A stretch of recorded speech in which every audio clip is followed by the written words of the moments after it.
ओम श्री सरस्वत्यै नमः।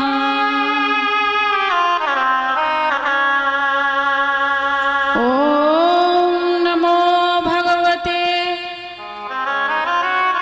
वासुदेवाय नमः। ओम श्री गुरुपदचरण नमः। ओम श्री व्यासमुनये नमः। ओम श्री सुखदेवाय नमः। ओम श्री शिवशंकराय नमः। ओम श्री पवनपुत्राय नमः। ओम श्री मां भवानी भागवती नमः।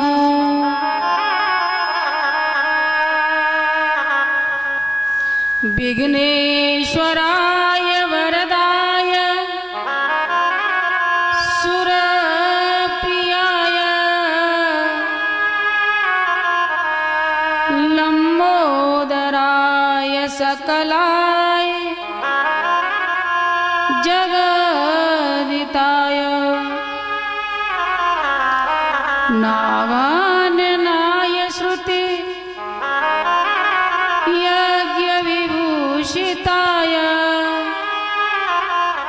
गौरीसुताय गणनाथ नमो नमस्ते।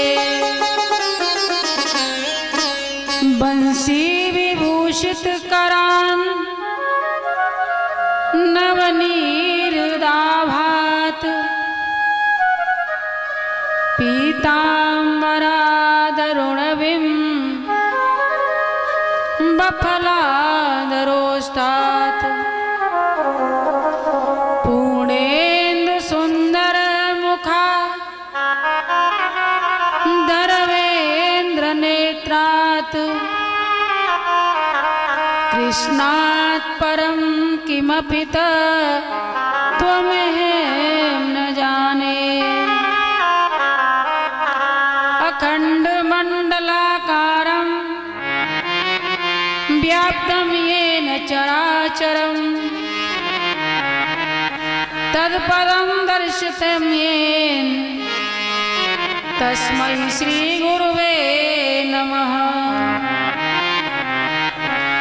ध्येयं सदा परिभवग्नमभीष्टदोहं तीर्थास्पदं शिववीरञ्च नुतं शरण्यम्। भृत्यार्तं प्रणतपाल भवाब्धिपोतं वन्दे महापुरुषते चरणारविन्दम्। त्यक्त्वा सुदुस्त्यज सुरेप्सितराजलक्ष्मीं धर्मस्थया यदगादुरन्यम्। मायामृगं दयित एप्सितमन्बुधावद वन्दे महापुरुषते चरणारविन्दम्। नारायणं नमस्कृत्य नरं चैव नरोत्तमं देवी सरस्वतीं व्यासं ततो जयमुदीरयेत्। जय जय श्री राधारमण जय जय नवल किशोर जय गोपी चित चोर प्रभु जय जय माखन चोर। बोलो कृष्ण कन्हैया लाल की, राधे कृष्ण की, राजेश्वर महाराज की जय, गुरुदेव महाराज की जय। तो आइए बालकृष्ण लाल की वांग्मयी मूर्ति श्रीमद् भागवत महापुराण मेरे गोविंद की कृपा से आप सभी के पूर्ण सहयोग से यहाँ प्रारंभ होने जा रहा है। तो अपने मन कर्म वाणी को प्रभु में लगाने के लिए थोड़ा संकीर्तन करते हैं। हम भी बोलेंगे और साथ में आप लोग भी बोलें। मैं तुमको श्याम बुलाऊं, सादर घर में बैठा हूँ। मैं तुमको श्याम बुलाऊं, सादर घर में बैठा हूँ। श्याम बुलाऊं, सादर घर में बैठा हूँ।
सादरे घर में बैठा हूँ, सादरे घर में बैठा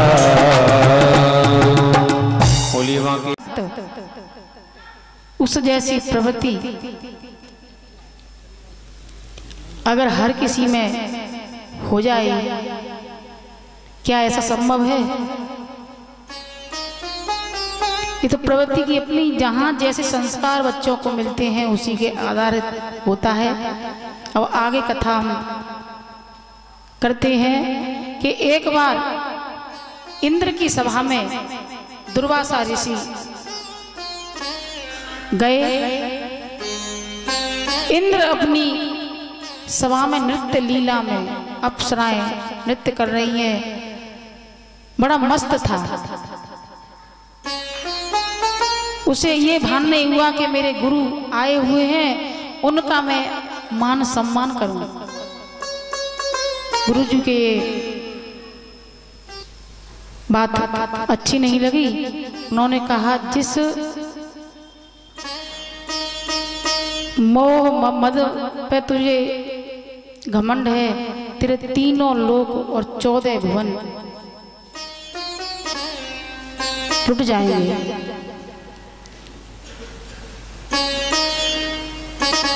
एक बार नहीं, उसे कई बार ऐसी बातें उनके साथ हुई। तभी उन्होंने मनाया। तब इंद्र को उन्होंने एक माला दी। माला दे करके वहां से चले आए। लौटते समय इंद्र ने वो माला गजराज के गले में डाल दी और गजराज ने पैरों के नीचे कुचल दी। उधर से दुर्वासा ऋषि लौट करके आए तो माला को गजराज के पैरों के नीचे देख करके बड़ा क्रोध आया। देखो तो सही, मैं इन लोगों के लिए प्रसादी की माला दे करके गया और इन्होंने माला को गजराज के पैरों के नीचे डाल दिया।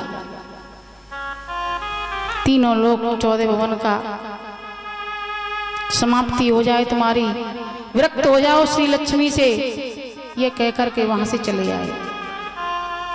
जब किसी विरोधी के यहाँ कोई ऐसा काम हो, हमारा विरोधी हो, उसके यहाँ कोई ऐसा काम हो, तो कोई व्यक्ति ऐसा कान लगा के बैठा रहता है कि उसका काम बिगड़ गया, तुम जाकर के अपनी टांग अड़ाओ। शुक्राचार्य जी गए, दैत्यों के राजा बलि से कही कि जाओ, इंद्र को दुर्वासा ऋषि ने श्राप दे दिया है और तुम इंद्र की राजधानी स्वर्ग पर कब्जा कर लो। दैत्यों ने आक्रमण कर दिया। आसमान से वृक्ष उखाड़ के फेंके जा रहे हैं, रक्त की वर्षा हो रही है, चारों तरफ त्राह त्राह मचा दिया दैत्यों ने। सभी देवता बड़े परेशान, क्या करें। भोलेनाथ के पास पहुंचे, प्रभु राजा बलि ने हमारा जीना हराम कर दिया है, हमें चैन से जीने नहीं दे रहा है, हमारे स्वर्ग पर कब्जा करना चाह रहा है। भगवान भोलेनाथ बोले, इसका समाधान तो मेरे पास भी नहीं है। वो ब्रह्मा जी के पास पहुंचे। ब्रह्मा जी ने भी कहा, इसका समाधान मेरे पास नहीं है, क्या किया जाए। विष्णु भगवान के पास पहुंचे। विष्णु भगवान बोले, चिंता मत करो, मैं आपके साथ अभी अवतार लूंगा, तब जाकर के इनका वामन के भगवान के रूप में मैं अवतार लेकर के जब अवतरित होऊंगा, तब इनका मैं सर्वनाश करूंगा। लेकिन बोले, महाराज ऐसे काम नहीं चलेगा, कोई ऐसा प्रस्ताव बताइए जिससे हमारा आसानी से काम हो जाए। तो बोले कि इसका तो सिर्फ एक ही काम है, तुम दैत्यों से संधि कर लो। दैत्यों से संधि, हाँ, सिर्फ एक ही काम है कि दैत्यों से संधि करो और समुद्र मंथन करो।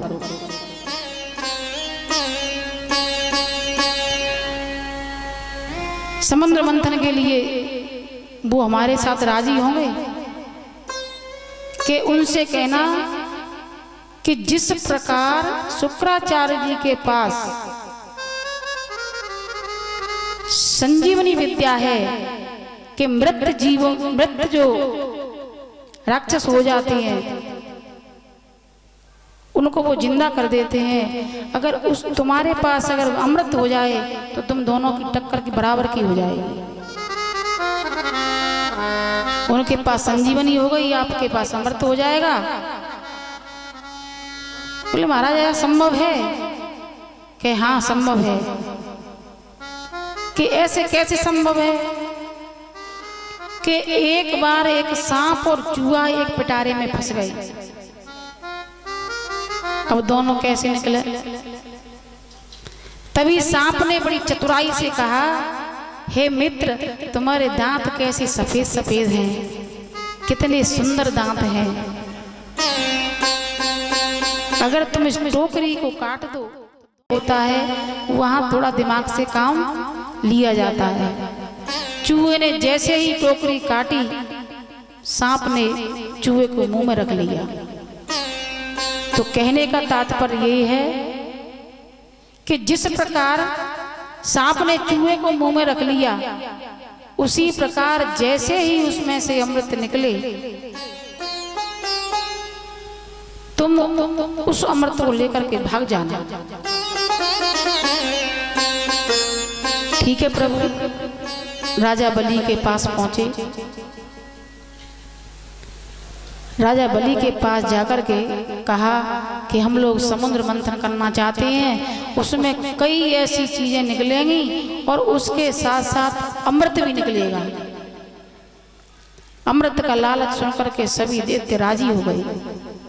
अब क्या किया जाए? समुद्र मंथन हो कैसे? कि वासुकी नाग के पास जाना और उनको रस्सी बनाने के लिए बोलना। मंदराचल पर्वत को मथानी बनाना। लेकिन आप ये बताइए, वासुकी नाग हमारे साथ क्यों आएगा? उसे भी कुछ लालच चाहिए। तब विष्णु भगवान ने कहा कि उनकी बात मेरी हो चुकी है, आप काम करिए जा करके, लेकिन एक काम और करना। दैत्य उल्टे दिमाग के होते हैं और जिसका उल्टा दिमाग को वो उल्टा ही चलता है।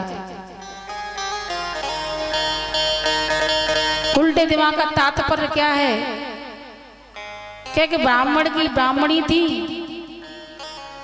तो ब्राह्मण जो कहते वो उल्टा करते। बड़े परेशान, क्या करें, क्या समझ में नहीं आ रहा है। ब्राह्मण देवता कुछ मित्र मंडली में बैठे हुए थे कि भैया ऐसी ऐसी बात है, मैं बड़ा परेशान हूं अपनी पत्नी से, जब सीधी बात करता हूं तभी उल्टी बोलती है। तो कुछ मित्र बोले अच्छा ऐसी बात है तो उससे कहना वो उल्टी बोले तो आप सीधे बोलना। बोला आप खाना खा लो, तो बोला नहीं खाना नहीं खाना है, सारी बातें उल्टी करिए, कहीं जाना है नहीं जाना। अगर आप उल्टी बातें करोगे तो वो सीधी लाइन पे आ जाएगा। एक बार कुछ झुंड समूह बना करके गंगा स्नान के लिए जा रहे थे। सेठ जी पहले ही कहने लगे मुझसे मत कहना, मैं नहीं जाऊंगा। पहले ही अपनी पत्नी को समझा दिया गंगा स्नान के लिए जा रही है, मुझसे कहना मत कि मैं नहीं जाऊंगा। अब सेठानी बोली जाओगे कैसे नहीं, सभी जा रहे हैं, आपको भी जाना पड़ेगा। पंडित जी बोले गाड़ी लाइन पे आ गई। सेठानी ने धक्का दे करके टोसा बना करके तैयार हो गए, चलो गंगा जी के लिए जा रहे हैं। गंगा जी पहुंचे। सेठ जी ने कहा नहीं मैं स्नान करने जा रहा हूँ, स्नान करने जाऊंगा। कि नहीं नहीं आप नहीं जाएंगे, मैं जाऊंगी। कि नहीं मैं पहले जाऊंगा। कि नहीं मैं ही जाऊंगी। और जैसे ही गंगा मैया में स्नान करने गई और राम नाम सत्य हो गया। तो कहने का तात्पर्य है कि उल्टे दिमाग वालों से थोड़ा बच के रहना पड़ता है। असुर उल्टी खोपड़ी के थे। तो दैत्य से कहा कि आप पूंछ की तरफ लगना। बोले हम कैसे लगेंगे, अशुद्ध है पूंछ, हम नहीं लगेंगे, मुख की तरफ लगेंगे। तो दैत्य मुख की तरफ लग गए और देवता पूंछ की तरफ लग गए। मंथन कैसे हो? भगवान विष्णु मंदराचल पर्वत को अपनी पीठ पर रख करके लाए हैं और मंथन शुरू किया। मंथन शुरू किया तो मंदराचल पर्वत समुद्र में जाने लगा। अब बड़ी विकट परिस्थिति उसके सामने आई। भगवान के पास गए, प्रभु हम मंथन कर रहे हैं लेकिन मंदराचल पर्वत नीचे की तरफ जा रहा है, कोई उपाय बताइए। तभी भगवान ने कच्छप रूप धारण करके मंदराचल पर्वत को ऊपर लेकर के आए हैं। बोलो कच्छप भगवान की जय हो। समंदर मंथन प्रारंभ किया, प्रारंभ होने लगा। बोलो ले लो हरि का नाम और तुम समुद्र मंत्र चालू करो। प्रभु का नाम लेने से कोई काम बिगड़ता नहीं है। इसी प्रकार सभी देवता मंथन कर रहे हैं। तो मंथन सिर्फ पर्वत का, समुद्र मंथन नहीं है, मंथन हमारे शरीर का भी होना चाहिए। जब हमारे शरीर का मंथन होगा तो हमारे शरीर से वासना, क्रोध, अहम, अहंकार ये भी निकल जाएगा। इसका मंथन हो कैसे? इसका मंथन तो सिर्फ हरि का नाम लेने से होगा। अगर आपने अपने मन में मंथन कर लिया, सारी विकार की चीजें बाहर हो जाएंगी। फिर आपके अंदर सिर्फ भक्ति ही भक्ति रह जाएगी। इसलिए हम मनुष्यों को भी अपने शरीर का मंथन करना चाहिए। और मंथन कैसे हो? मंथन प्रभु का नाम लेकर के होना चाहिए।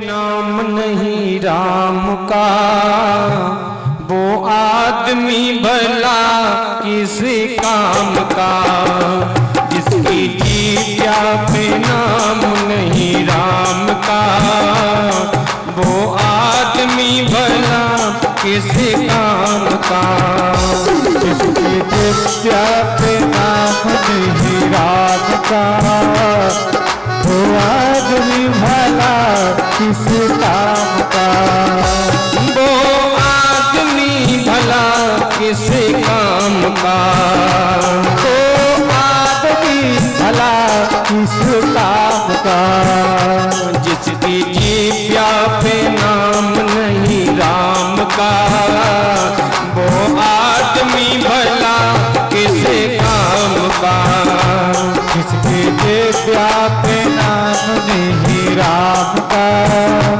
वो आदमी भला किस काम का।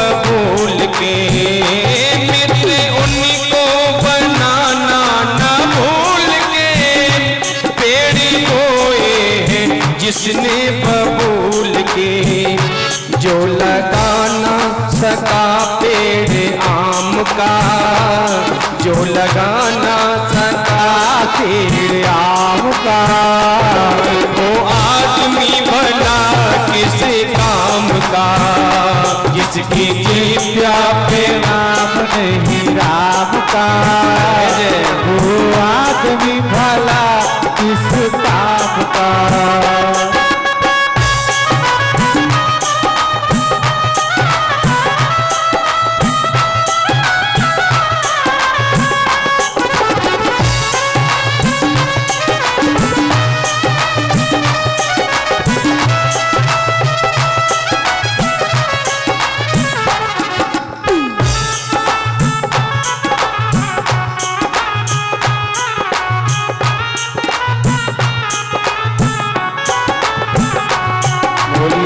रामचंद्र भगवान की जय। तो समुद्र मंथन प्रारंभ हुआ, उसमें से सबसे पहले हलाहल नाम का विष निकला। उस विष ने त्राहिमाम मचा दिया कि महाराज इस विष को कौन ग्रहण करे। सभी देवता चारों तरफ जा रहे हैं, किसको कहें। तभी भोलेनाथ के पास गए, प्रभु हलाहल नाम का विष निकला है, इसे कौन धारण कर सकता है। भोलेनाथ बोले, इस विष को मैं धारण कर रहा हूं। इतने में लक्ष्मी मैया आती हैं, क्या कर रहे हैं आप। जिस वक्त समुद्र मंथन हुआ था उस वक्त तो आपको पूछा नहीं, और जब विष निकला है तब तुम्हारे पास आए हैं कि देवी अगर मैं इनकी सहायता नहीं करूंगा तो समुद्र मंथन का काम पूर्ण नहीं हो पाएगा। तो कि आप सोच लीजिए, आपके हृदय में श्री राम का वास है। तब भगवान ने जहर को ग्रहण किया, लेकिन कंठ से नीचे नहीं जाने दिया। इस वजह से उनका नाम नीलकंठ पड़ा। बोलो नीलकंठ भगवान की। थोड़ा बहुत जहर जमीन पर गिरा, जो सर्प और बिच्छुओं ने ग्रहण किया। उसके बाद दूसरी चीज निकली, ऐरावत हाथी, जिसके 4 दांत थे, और उनमें ये ठहरा लिया गया था कि एक चीज आप लोग, एक चीज हम लेंगे। तो ऐरावत हाथी इंद्र ले गया। दूसरा निकला उच्च श्रेवा घोड़ा, इंद्र ने लेना चाहा, लेकिन बलि ने लेना चाहा, लेकिन इंद्र को दे दिया। तीसरा निकला कौस्तुभ मणि, जो भगवान विष्णु ने अपने सीने में धारण की। 5वीं निकले कल्प वृक्ष, जो देवताओं को दिया, स्वर्ग में उसको स्थान मिला। 5वां मेनका, रंभा, उर्वशी, उनको भी बलि ने लेना चाहा, लेकिन उनको भी देवता ले गए। 6वां 7वां कामधेनु गाय, जो देवताओं ने जदमुनि ऋषि को दे दी। 8वीं लक्ष्मी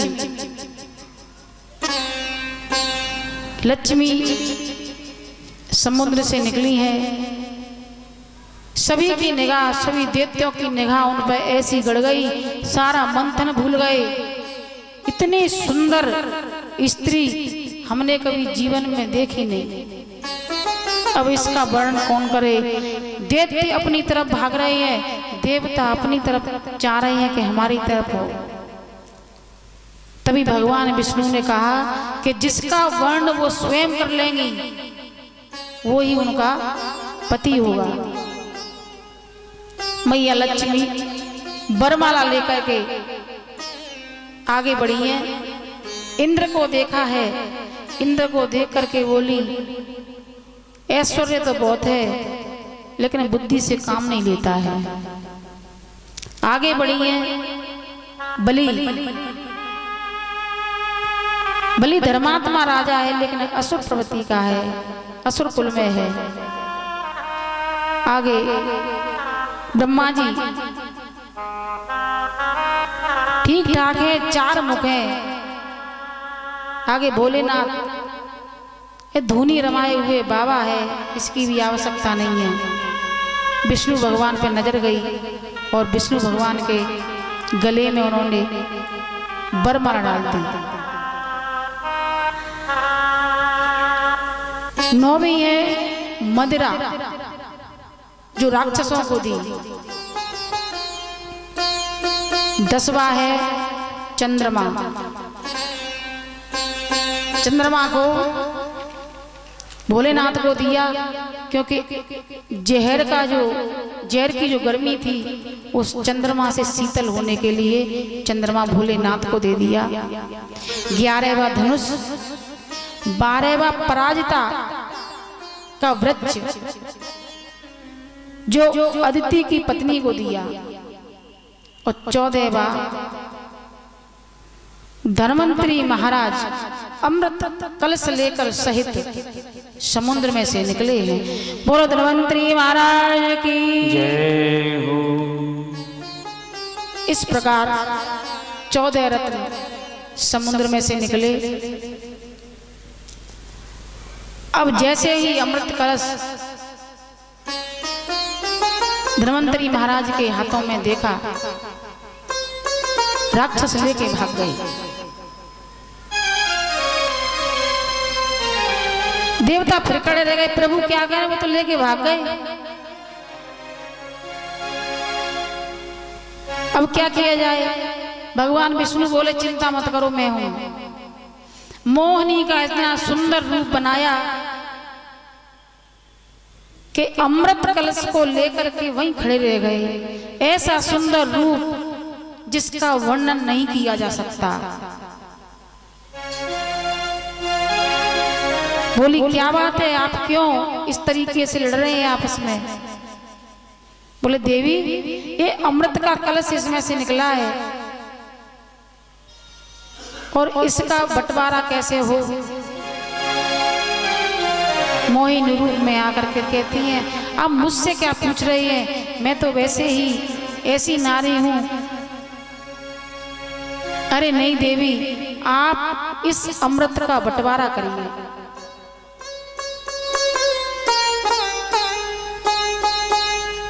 उन्होंने जो जितनी स्त्रियों की सारी बात करने की चपलता,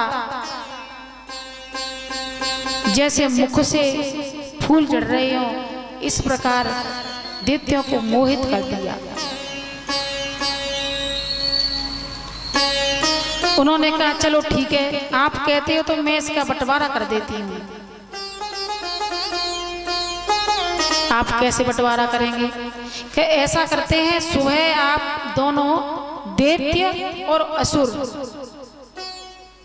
स्नान करके आइएगा और मैं ऊपर से देवताओं को पिलाऊंगी, जो पतला पतला होगा, और जो गाढ़ा गाढ़ा होगा वो मैं आपको पिलाऊंगी। दोनों दैत्य और देवताओं की पंक्ति लग गई। नहा धोकर सभी बैठ गए। मोहिनी रूप में भगवान विष्णु अमृत पिला रहे हैं, लेकिन उनके मन में विचार आया कि कैसा ये पतला पतला की बात कर रहे हैं, ये पतला ने सारा तो घड़ा खाली होता जा रहा है। राहु ने उसे देख लिया। राहु नाम के दैत्य की निगाह पड़ी कि ये तो कलश खाली हो रहा है, हमारे साथ छल होने वाला है। देवताओं का रूप धर के देवताओं की पंक्ति में बैठ गया। भूलवश भगवान विष्णु ने उनको वो अमृत पिला दिया। जैसे ही अमृत पिलाया, भगवान विष्णु को पता चली सुदर्शन से उनका शीश काट दिया और वो ही राहु केतु नाम के राक्षस बने। उन्होंने कहा हम श्राप देते हैं कि ग्रहण के रूप में, क्योंकि चंद्रमा ने बताया था कि महाराज वो बेटा है राहु, ग्रहण के रूप में सूर्य चंद्रमा को हम पीड़ित करेंगे, परेशान करेंगे। अब तो मां सभी देवताओं ने अमृत ग्रहण कर लिया। देवासुर संग्राम छिड़ गया। देवताओं में दैत्यों में युद्ध होने लगा। कोई किसी से कम नहीं है। देवता अमर हो गए।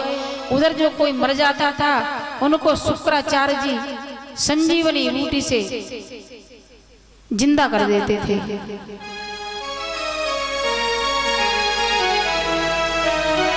अब क्या किया जाए? तब अदिति मैया ने महाराज कश्यप से कहा, प्रभु मेरे बच्चे बड़े परेशान हैं और मैं नहीं चाहता कि मेरे बच्चों का सारा राजपाट छिन गया है। कोई ऐसा कार्य बताइए जिससे स्वयं साक्षात भगवान विष्णु जैसा मेरे यहाँ कोई पुत्र पैदा हो जाए। तभी कश्यप जी ने कहा, पुंसवन पायो व्रत नाम का व्रत है, उसे करिए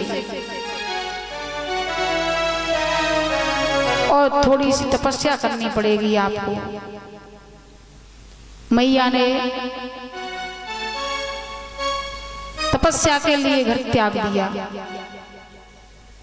12 दिनों का व्रत करना था, लेकिन ऐसी लीन हो गई कि खाना पीना सभी त्याग दिया। तभी भगवान विष्णु प्रकट होते हैं और माँ अदिति से कहते हैं कि चिंता मत करो, तुम्हारे गर्भ से मैं बामन के रूप में अवतार लेकर के अवतरित होऊंगा। यह बात सुनकर के मैया अदिति बड़ी प्रसन्न हुई और घर पे आई। भगवान हरि के आगमन की तैयारी हो रही है, क्योंकि हरि का सुमिरन तो हमें पल पल पे करना ही है।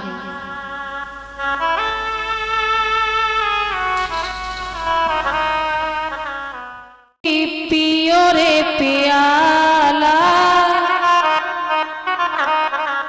राम रस का, कोई पियो रे प्याला राम रस का, कोई पियो रे प्याला राम रस का, कोई पियो रे प्याला राम रस का रे, कोई पियो रे प्याला राम रस का।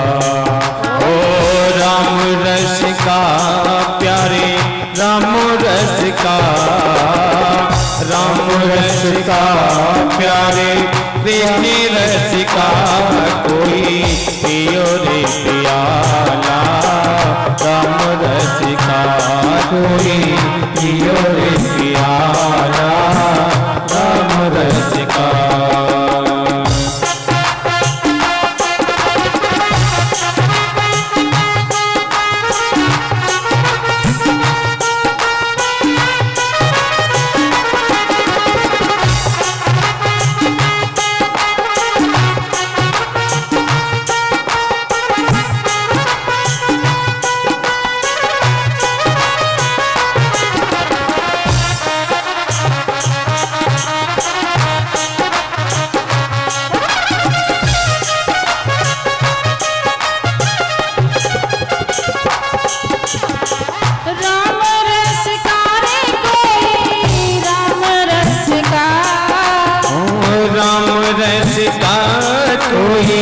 राम रस का, राम रस का रे कोई राम रस का, ओ राम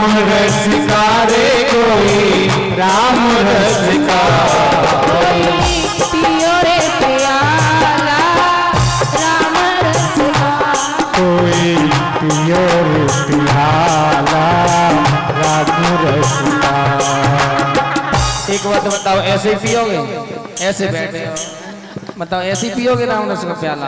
राम रस का प्याला पीने के लिए सावधानी हटी, दुर्घटना घटी, क्योंकि एक राम नाम का ही सहारा है जिससे काल भागता है। और तुम उसको आमंत्रण कर रहे हो, भगवान के सहारे ही तुम बैठे हो, तो केवल यही एक नजर होकर के बैठो, इधर उधर मन भटकाओगे।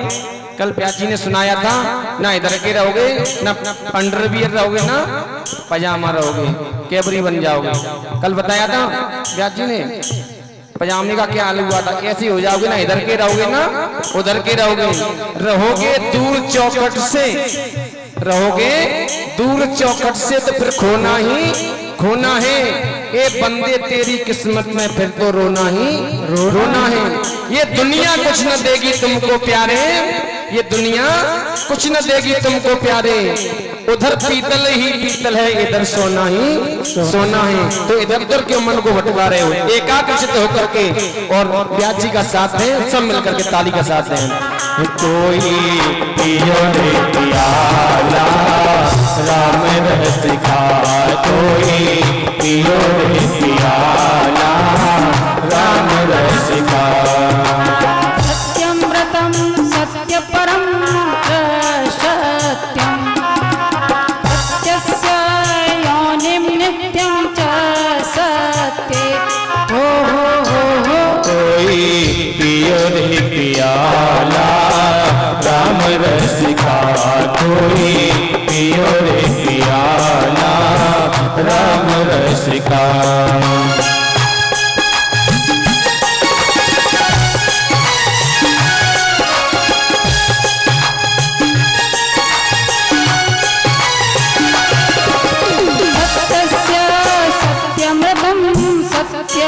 सत्यनेत्रं सत्यात्मकं त्वाशरणं प्रपन्ना।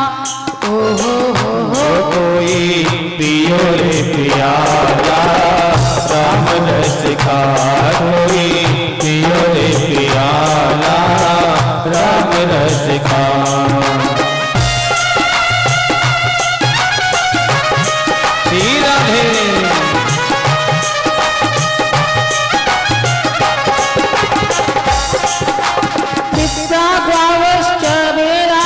तपः सत्यादमशः श्रद्धा दया तितिक्षा च कतस्त्व हरेस्तु नो। कोई पियो रे प्याला राम रस का, कोई पियो रे प्याला राम रस का। कोई पियो रे प्याला राम रस का, कोई पियो रे प्याला राम रस का, कोई पियो रे प्याला राम रस का, कोई पियो रे प्याला राम रस का। जय जय श्री राधे श्री राधे श्याम।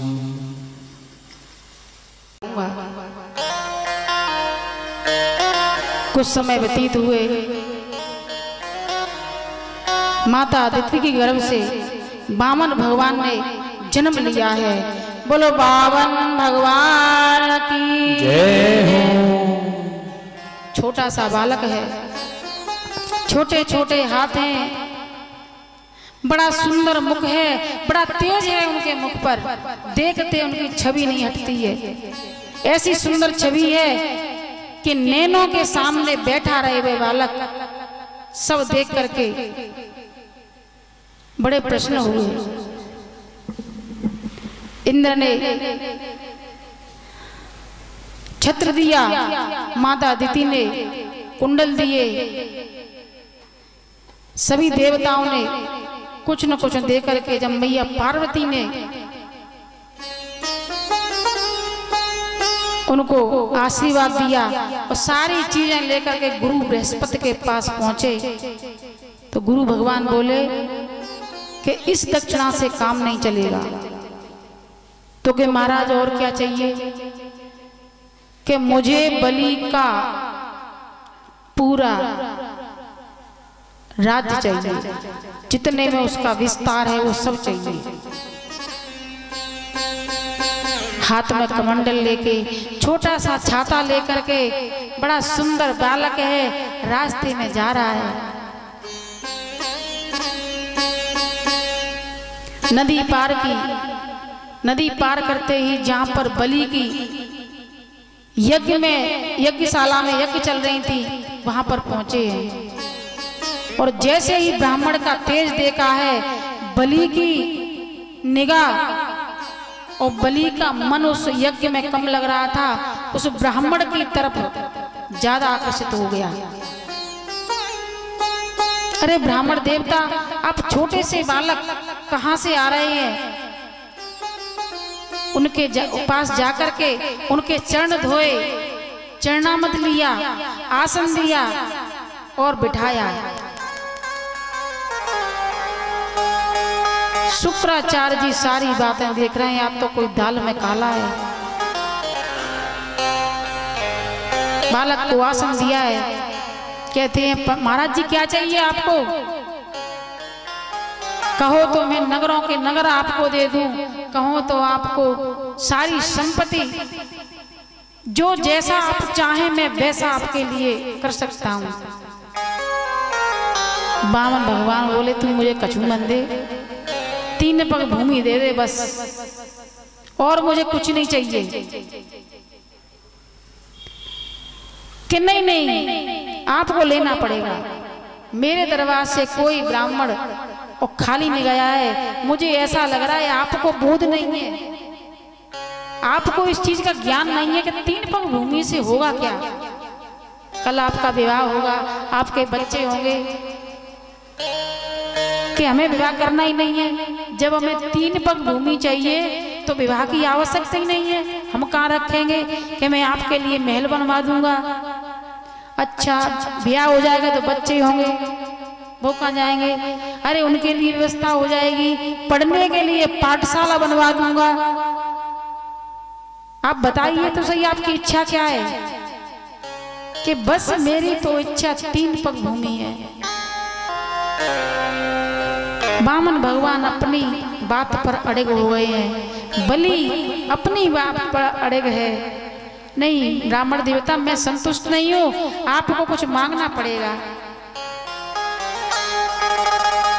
कोई और ब्राह्मण होता तो हमसे पूरा राज्य मांग लेता, आप तो कुछ मांग भी नहीं रहे हो। 3 पग से क्या करोगे?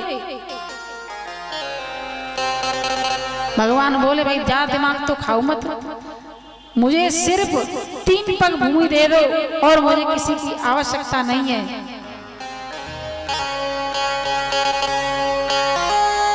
उनके बहस काफी समय तक होती रही, लेकिन वो नहीं माने। राजा बलि बोले चलो तुम मान नहीं रहे हो तो मैं 3 पग भूमि तुम्हें देने के लिए तैयार हूं। कि नहीं ऐसे नहीं, पहले संकल्प लेना पड़ेगा। संकल्प के बिना मैं 3 पग भूमि ग्रहण नहीं कर पाऊंगा। अरे तो महाराज इसमें कौन सी बड़ी बात है, संकल्प दे दूंगा। संकल्प के लिए जैसे ही गंगा सागर लाया गया, शुक्राचार्य जी अंदर जाकर के बैठ गए कि पानी ना रुके। वामन भगवान को पता चल गया कि शुक्राचार्य जी अंदर बैठे हुए हैं। उन्होंने आसन से कुशा निकाली और गंगा सागर की टोटी में लगा दी। एक इंडिकेटर फोड़ दिया, शुक्राचार्य जी की एक आंख फोड़ दी, जयराम जी की। शुक्राचार्य जी वहां से भाग गए। भगवान ने 2 लोगों की आंखें फोड़ी है। एक बार मैया सीता का श्रृंगार कर रहे थे फूलों से, जयंत कोया बन करके आया और मैया के पैरों में चोंच मार दी। भगवान राम को क्रोध आया, कुशा निकाली और जयंत की आंखें एक आंख फोड़ दी। इसी प्रकार शुक्राचार्य जी की एक आंख फूट गई और वहां से चले गए। बलि तू नहीं मानेगा, कितना भी समझा लूं तेरी समझ में आएगा नहीं। अब क्या किया जाए? 3 पग दान तो संकल्प हो गया और जैसे ही संकल्प किया भगवान ने अपना रूप, अपना शरीर बढ़ाया भगवान ने इतना शरीर बढ़ाया कि एक पग में स्वर्ग, दूसरे पग में धरती रह गया, तीसरा पग राजा बलि आश्चर्यचकित रह गया। ये क्या हो गया? मेरे गुरुजी ने कहा था बात सत्य है, गुरुजी की बात वैसे माननी चाहिए, गुरु का मान रखना चाहिए और जो गुरु कहे वो बात माननी चाहिए। बलि ने गुरु की बात न मान करके जो गलती की उसका भुगतान वो स्वयं करेगा। अब बलि को बड़ों पासों से बनवा दिया। अच्छा, उनके जब जैसे ही प्रवेश हुआ था, बलि की पत्नी थी रत्नावली, उसके मन में बड़ा भाव आया कि पुत्र हो तो ऐसा हो, मेरी बड़ी इच्छा है कि ऐसा पुत्र अगर मेरा हो तो मैं उसको दूध पिलाऊं।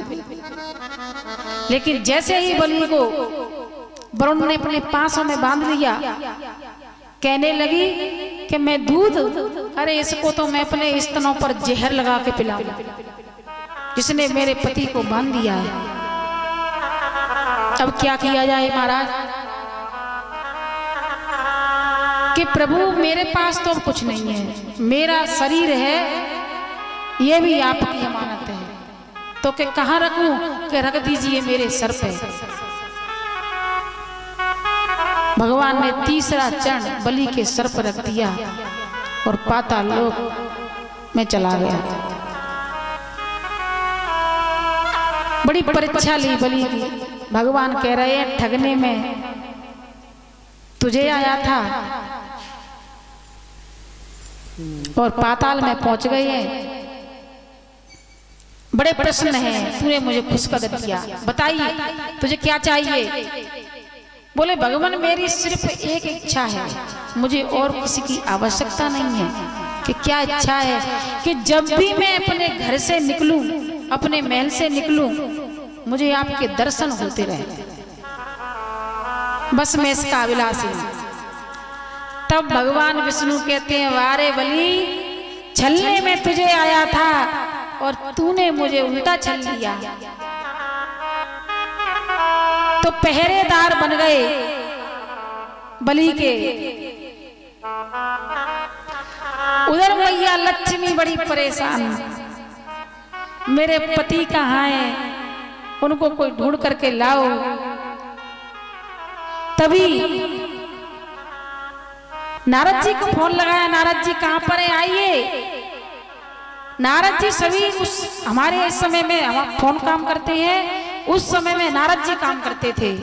नारद जी को बोला, नारद जी मेरे पतिदेव कहाँ हैं, विष्णु भगवान कहाँ हैं? कि आपके पतिदेव की नौकरी लग गई और बगैर पेमेंट और परमानेंट। कि क्या कह रही है? कि बलि के यहाँ दरबारी कर रहे हैं, बलि के पहरेदार हैं वो। तो क्या किया जाए? कि अब आप एक काम करिए, जीर्ण वस्त्र पहन करके उनके दरबार में जाइए, अपने पति को मांगिए। लक्ष्मी बोली, क्या बात करते हो? मैं लक्ष्मी होकर के और ऐसे कपड़े पहन के जाऊंगी? तो उन्होंने कहा कि एक धागा लेकर के जाइए और बलि के हाथों पे धागा बांध देना। मैया लक्ष्मी बलि के दरबार में पहुंची हैं और दरबार में पहुंचते ही उनकी आंखें आंखों से भगवान से मिल गई। बलि कहने लगा, यहाँ तो कोई चक्कर है, ये स्त्री जो आई है वो इनकी तरफ क्यों देख रही है, क्या कारण है? मुझे दाल में काला लग रहा है। लेकिन मैया लक्ष्मी बोली, दाल काली नहीं, पूरी दाल ही काली है। बलि के हाथों में रक्षा सूत्र बांधा और रक्षा सूत्र बांधा जब बलि कहने लगा, आज से तुम मेरे धर्म की बहन हो, जो मांगना चाहो मुझसे मांग सकती हो। तो मैया लक्ष्मी बड़े भाव से एक बहन के हृदय से कह रही हैं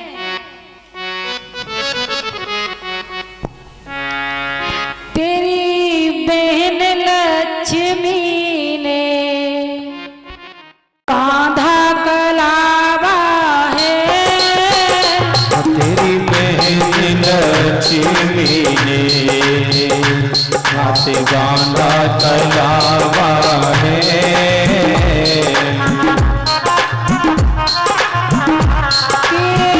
मांग लो मेरी बहना जो तेरे मन भाया है। तुम मांग लो कुछ बहना तेरे मन जो भाया है।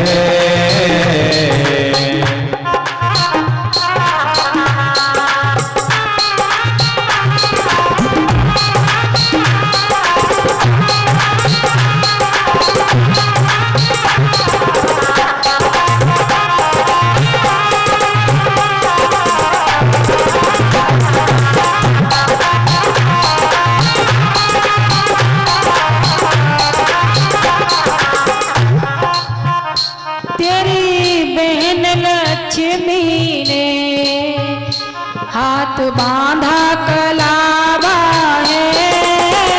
तेरी बहन लक्ष्मी ने हाथ बांधा कलावा है।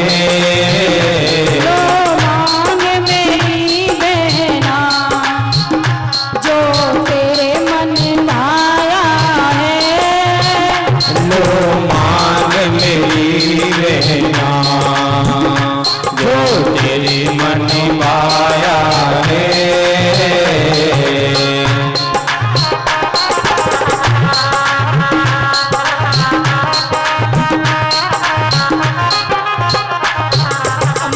मैया लक्ष्मी कह रही है भैया पहले मुझे वरदान देना पड़ेगा कि बड़ी परिस्थिति है। पहले पति ने वरदान मांगा, मेरा सर्वस्व ले लिया, अब पत्नी वरदान मांग रही है कि नहीं भैया वरदान देना पड़ेगा आपको। दो वचन मुझे भैया, दो वचन मुझे भैया, फिर वर मांगूंगी मैं। दो वचन मुझे भैया, फिर वर मांगूंगी मैं। बलवान बली राजा, बड़े भाग बली राजा, तुझे तब मानूंगी मैं। तुझे तब मानूंगी मैं।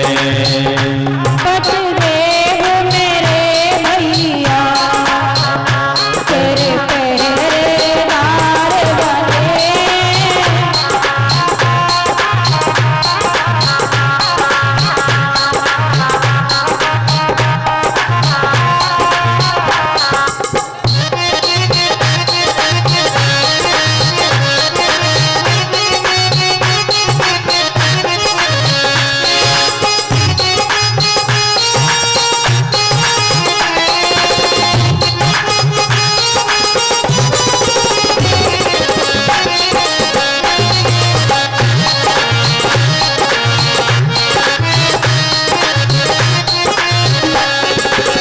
छोटे भैया तेरे द्वारे बहना बड़ी दूर से आई। छोटे भैया तेरे द्वारे बहना बड़ी दूर से आई।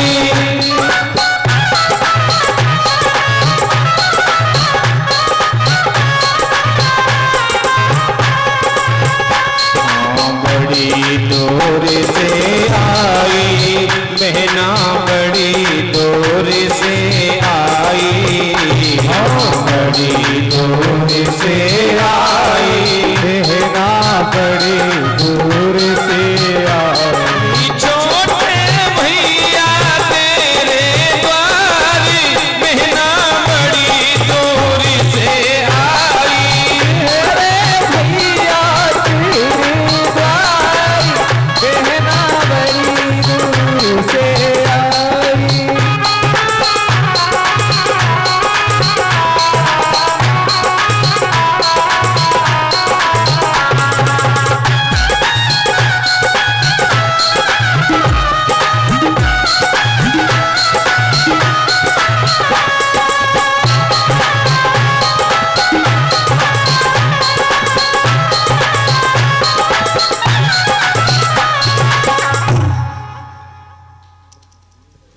महाराज बोले बड़ी चतुर हो बहन।